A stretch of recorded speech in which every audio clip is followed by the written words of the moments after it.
Selamat pagi. Assalamualaikum warahmatullahi wabarakatuh. Kami dari kelompok 7 akan membahas tentang permasalahan kerusakan hutan lindung Kemuning ancam sumber daya air Kota Langsa.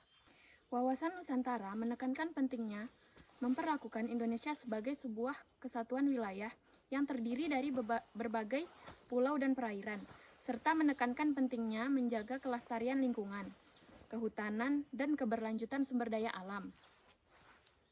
Salah satu aspek penting dari keberlanjutan tersebut pemeliharaan hutan lindung. Hutan lindung sebagai bagian dari ekosistem Indonesia memberikan manfaat vital seperti penyediaan air, habitat bagi keanekaragaman hayati, serta penyerapan karbon.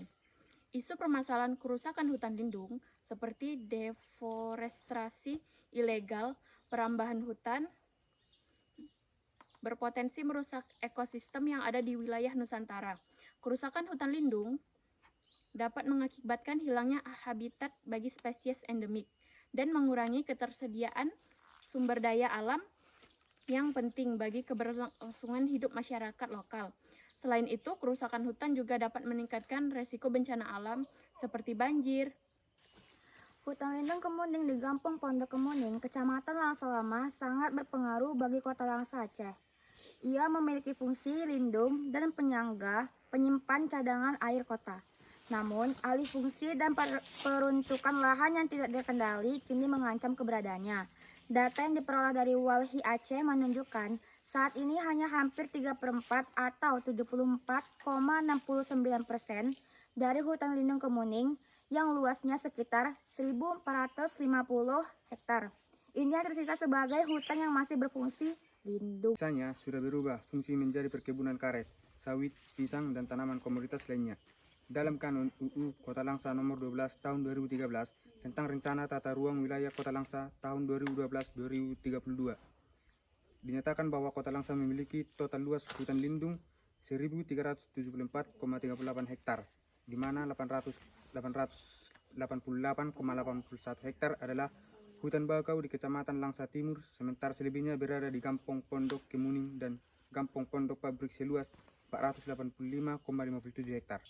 Sekian pembahasan kami dan selanjutnya hasil dari wawancara kami. Baik Bapak, selamat pagi. Izinkan kami untuk wawancara Bapak untuk memenuhi tugas kuliah kami. Saya mulai ya Pak.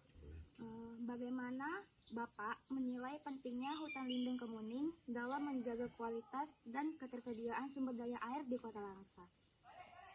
Untuk menjaganya? Iya, menilai pentingnya hutan lindung ini. Sangat penting. Terutama kan kalau memang hutan lindung ini gundul kan, debit air dia tuh kan nggak ada juga. Jadi untuk tutupannya, hijaunya dia harus tetap kita jaga. Terus itu, apa yang menjadi faktor utama yang menyebabkan kerusakan hutan lindung Kemuning dan bagaimana dampaknya terhadap sumber daya air di sekitarnya? Dampaknya. Ya. Gimana ngomongnya? Faktor utama yang menyebabkan kerusakan hutan lindung. Terutama hutan lindung ini kan harus dijaga seperti pohon ya.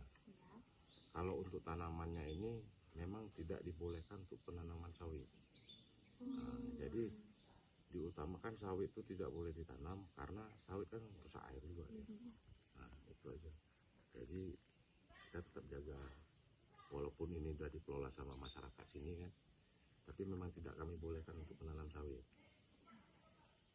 Berarti pohon yang lain boleh, tapi kalau kecuali sawit. Untuk sementara ini sebagian orang ini memang pergantian tanaman.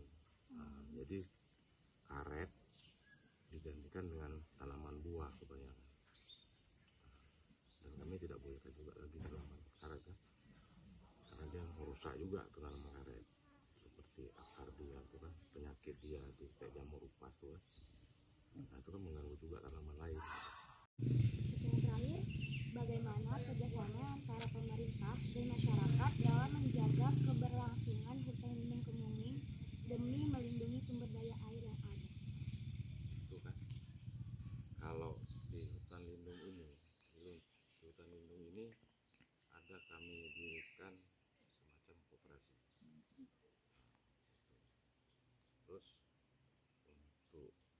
kerjasamanya di hutan lindung Kemuning ini ada dibuat izin pengelolaan hutan. Untuk batas izin pengelolaan hutan itu sekitar 35 tahun. Jadi di sini bisa disebut juga perhutanan sosial.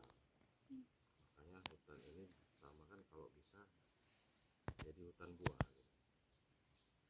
Tapi dulu itu wisata apa gimana? Dulunya memang wisata, dan juga ramai juga orang ngecamp seperti mahasiswa, anak pramuka. Juga mereka kami ikut sertakan juga. Siapa yang mengunjungi di sini kami ikut sertakan juga untuk menanam.